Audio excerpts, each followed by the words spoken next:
Right ఈ సమయానికి అతి పెద్ద బ్రేకింగ్ మనకు అందుతోంది. జమ్మూ కాశ్మీర్ లో భారీ ఎన్కౌంటర్ జరుగుతోంది. దాచిగం నేషనల్ పార్క్ సమీపంలో భద్రతా బలగాలు ఉగ్రవాదుల మధ్య ఎదురు కాల్పులు జరుగుతూ ఉన్నాయి.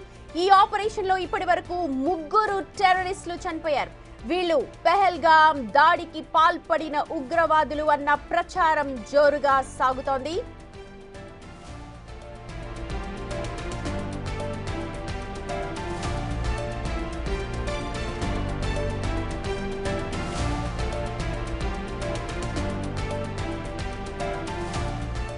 ఆపరేషన్ మహదేవ్ పేరుతో జమ్మూ కాశ్మీర్ పోలీసులు, భారత సైన్యం, సిఆర్పీఎఫ్ సంయుక్తంగా ఈ ఆపరేషన్ ని చేపట్టింది.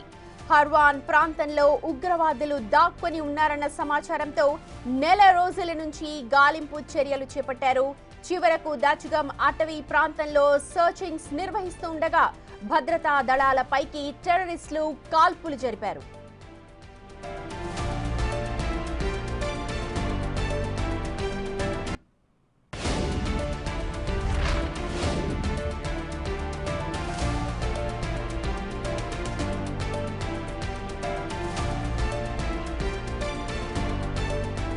ప్రస్తుతం ఆపరేషన్ మహదేవ్ కొనసాగుతోంది. చనిపోయిన 3 కూడా లష్కరే తోయిబాకు చెందిన టెర్రరిస్టులని తెలుస్తోంది. పార్లమెంట్ లో ఆపరేషన్ సింధూర్ పై చర్చ జరగనున్న వేళ చోటు చేసుకున్న ఈ ఘటన ఇప్పుడు అత్యంత ప్రాధాన్యతను సంతరించుకుంది.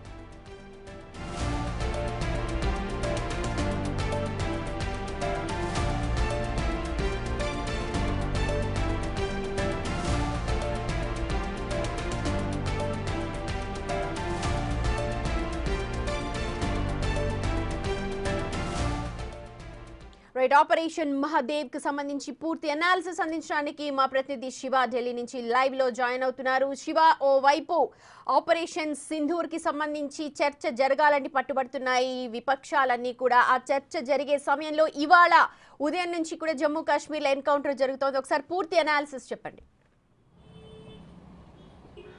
రైట్ సుమతి, పెహల్గాంలో ఏప్రిల్ 22వ తేదీన జరిగిన ఉగ్రవాదుల కాల్పులు ఘటనకు సంబంధించిన ఉగ్రవాదుల కోసం అప్పటి నుంచి కూడా కూంబింగ్ ఆపరేషన్ కొనసాగుతుంది. ఏదైతే మహదేవ్ పర్వత ప్రాంతంలో, ఆ కొండ ప్రాంతాల్లో ఉగ్రవాదులు నక్కి ఉన్నారన్న సమాచారంతో నెల రోజులుగా హర్వాన్ ప్రాంతంలో వారి కోసం గాలింపు చర్యలు చేపట్టారు. నెల రోజుల నుంచి గాలింపు చర్యలు ఎక్కువైన నేపథ్యంలోనే ఈరోజు దాచిగాం నేషనల్ పార్క్ సమీపంలో వారు నక్కి ఉన్నారనే సమాచారంతో మొత్తం భద్రతా బలగాలు, సిఆర్పీఎఫ్, జమ్మూ కాశ్మీర్ పోలీసులు సంయుక్తంగా కూంబింగ్ ఆపరేషన్ కొనసాగుతున్న నేపథ్యంలోనే ఉగ్రవాదులు భద్రతా బలగాలపై కాల్పులు జరిపిన నేపథ్యంలో ప్రతిగా భద్రతా బలగాలు కాల్పులు జరిపారు. ఈ కాల్పుల్లో ఈ ఉగ్రవాదులకు ఎవరైతే అనుమానిస్తున్నారో, ఈ పెహల్గాం ఘటనకు లింక్ ఉన్న 3 అనుమానిత ఉగ్రవాదులుగా అనుమానిస్తూ వారిపై కాల్పులు జరిపారు. వారిపై కాల్పులు జరిపిన నేపథ్యంలో 3 ఉగ్రవాదులు కూడా సంఘటనా స్థలంలోని మృతి చెందారు.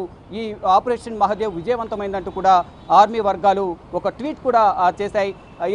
ఏప్రిల్ 22న జరిగిన ఘటనకు భారీ మూల్యం చెల్లించుకుంటారంటూ కూడా గతంలోనే భారత ప్రభుత్వం సంస్థకు అనుబంధంగా పనిచేస్తున్న లష్కరే తోయిబా కానీ, మరోవైపు లష్కరే తోయిబా అనుబంధంగా పనిచేస్తున్న TRF, the resistance force front ఏదైతే ఉందో ఆ ఫ్రంట్ను సంబంధించి ఏరివేతకు అప్పటి నుంచి కూడా భద్రతా బలగాలు ప్రయత్నాలు చేశాయి. కూంబింగ్ ఆపరేషన్ కొనసాగుతున్నాయి. మధ్యలో లష్కరే తోయిబా అలాగే ఇతర ఉగ్రవాద సంస్థలకు సంబంధించిన వారు కూడా 8 మందిని భద్రతా బలగాలు హతమార్చాయి. ఈ ఉగ్రవాదుల కాల్పులో కూడా ఇతరు భద్రతా బలగాలకు సంబంధించిన 2 ఆర్మీ జవాన్లు కూడా మృతి చెందారు. ఇలా కూంబింగ్ ఆపరేషన్ కొనసాగుతున్న నేపథ్యంలో దాచిగాం నేషనల్ పార్క్ సమీపంలో ఉగ్రవాదులు ఉన్నట్లు సమాచారం ఉన్న నేపథ్యంలోనే భద్రతా బలగాలు, సిఆర్పీఎఫ్ అలాగే జమ్మూ కాశ్మీర్ పోలీసులందరూ కూడా అక్కడ మోహరించి పెహల్గాం ఘటన జరిగిందో ఆ తర్వాత ఆపరేషన్ సింధూర్ చేపట్టింది మన భారత ప్రభుత్వం. ఆ తర్వాత లేడీ కమాండర్స్ అందరూ కూడా ముందుకొచ్చి ఎలాగ ఆపరేషన్ సింధూర్ ని నిర్వహించారో డీటెయిల్ గా కూడా ఎక్స్ప్లెయిన్ చేశారు. కానీ ఆ తర్వాత ఆగిపోయింది. కానీ సర్చ్ ఆపరేషన్ అయితే కొనసాగినట్టుగానే మనకి ఇప్పుడు అర్థమవుతోంది. అలాగే సర్చ్ ఆపరేషన్ లో భాగంగానే ఇవాళ కూంబింగ్ చేస్తుండగా దొరికారంటున్నారు. ఇంకా ఆ రోజు పెహల్గాంలో ఎంతమంది ఉగ్రవాదులు పార్టిసిపేట్ చేశారు, ఎంతమంది దాడి చేశారు అన్న విషయాలు ఏమన్నా తెలుస్తున్నా? ఇప్పుడు చనిపోయింది 3 అని చెప్తున్నారు. రైట్, డెఫినెట్గా మీరు అన్నట్లుగా ఆపరేషన్ సింధూర్ అనేది కంటిన్యూ అవుతూనే ఉంది. కేవలం ఇద్దరి మధ్య సీజ్ ఫైర్ సంబంధించి కాల్పుల విరమణ ఒప్పందానికి మాత్రమే ఇద్దరు ఒక అవగాహన వచ్చారు తప్ప ఎక్కడ కూడా ఈ ఆపరేషన్ సింధూర్ అనేది ఆగిపోలేదు. దీని కంటిన్యూ అవుతుంది. ఆపరేషన్ సింధూర్ ఆన్ అంటూ కూడా ఇటు కేంద్ర ప్రభుత్వం కానీ ఇటు ఆర్మీ బలగాలు కూడా చెప్తున్నాయి. రీసెంట్గా 2 రోజుల క్రితం సెంట్రల్ డిఫెన్స్ స్టాఫ్ చౌహాన్ కూడా ఈ వ్యాఖ్యలు చేశారు. ఒకవైపు అనిల్ చౌహాన్ ఈ వ్యాఖ్యలు చేయడం, ఇప్పుడు ఈ ఘటన జరగడం, మరోవైపు పార్లమెంట్ వేదికగా ఈరోజు ఆపరేషన్ సింధూర్పై చర్చ చేపడతామంటూ కూడా కేంద్ర ప్రభుత్వం అనుమతి ఇవ్వడం. ఒకవైపు 12 గంటలకు దీనిపై చర్చ ప్రారంభించాల్సి ఉంది. విపక్షాల ఆందోళన మధ్య సభను వాయిదా వేశారు. 3 సార్లు వాయిదా పడినప్పటికీ మళ్ళా 2 గంటలకు వాయిదా వేశారు. కొద్దిసేపటి క్రితమే పార్లమెంట్ ఉభయ సభలు ప్రారంభమయ్యాయి.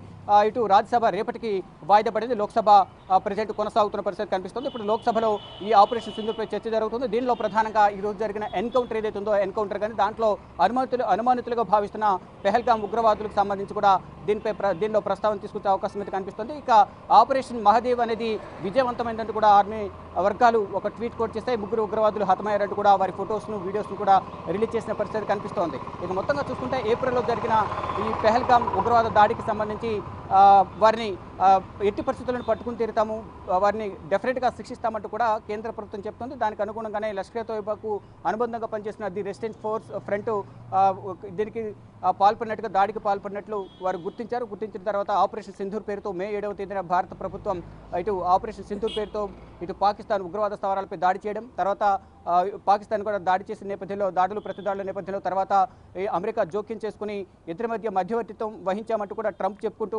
ఇద్దరి మధ్య సయ్యదు కుదించామని చెప్తున్నారు. దానికి సంబంధించి కూడా వివాదం కొనసాగుతుంది.